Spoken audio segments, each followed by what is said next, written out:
All right, number 21, we have another figure here. All right, number 1.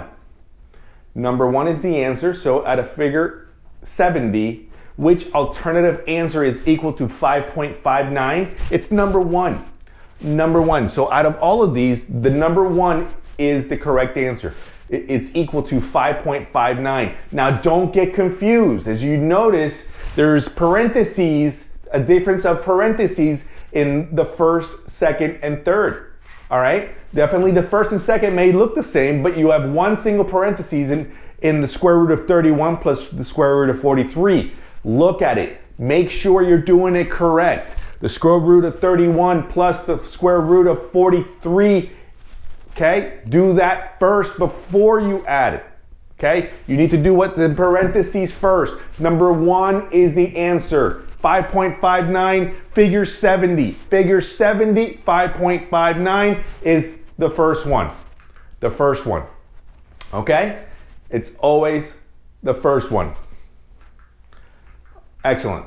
So, number 22, we have another figure. The 0.042.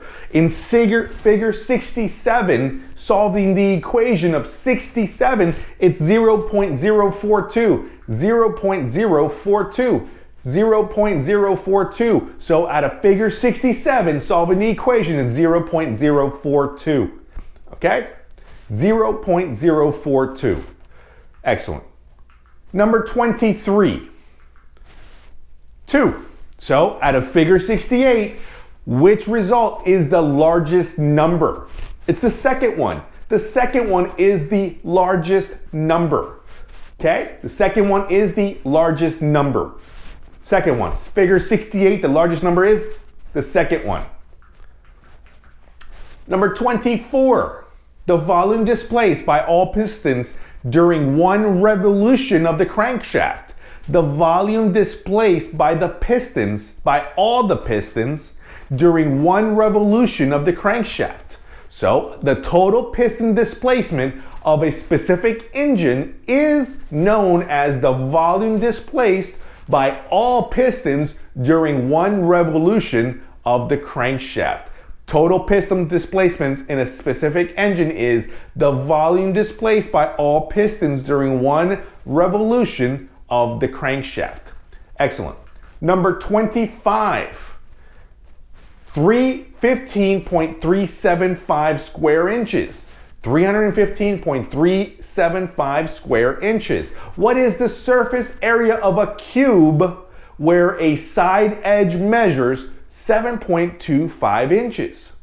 Okay, it's 315.375 square inches. 315.375, 315.375, 315.375 square inches. Okay, number 26. 52.5 square feet. 52.5 square feet.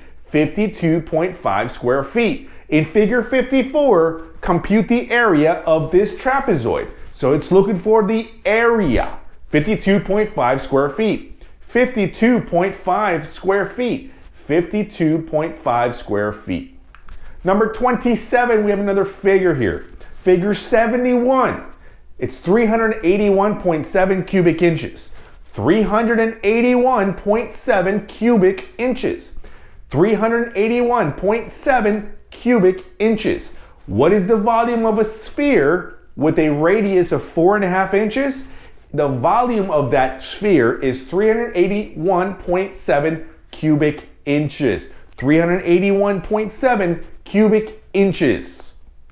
All right, number 28. Okay, it's 20 inches times 25 and 9/64 inch. 20 inches by 25 and 9/64 inch. So what size sheet metal is required to fabricate a cylinder that is 20 inches long and 8 inches in diameter? So you need one that is 20 inches by 25 and 9/64 of an inch. All right, 20 inches, of course, by 25 and 9/64 of an inch. 20 inches by 25, 9/64 of an inch. Okay? Number 29. 6 square inches. 6 square inches. Referring to figure 55, find the area of this triangle. Well, the total area is 6 square inches. 6 square inches. Number 30. 1,020 pounds. 1,020 pounds. 1,020 pounds. What force is exerted on the piston in a hydraulic cylinder if the area of the piston is 1.2 square inches and the fluid pressure is 850 psi? What force is exerted in the piston in a hydraulic cylinder if the area of the piston is 1.2 square inches and the fluid pressure is 850 psi? It's 1,020 pounds. 1,020 pounds. 1,020 pounds. 1,020 pounds. Excellent, guys. Here's another quiz, and I'll see you soon.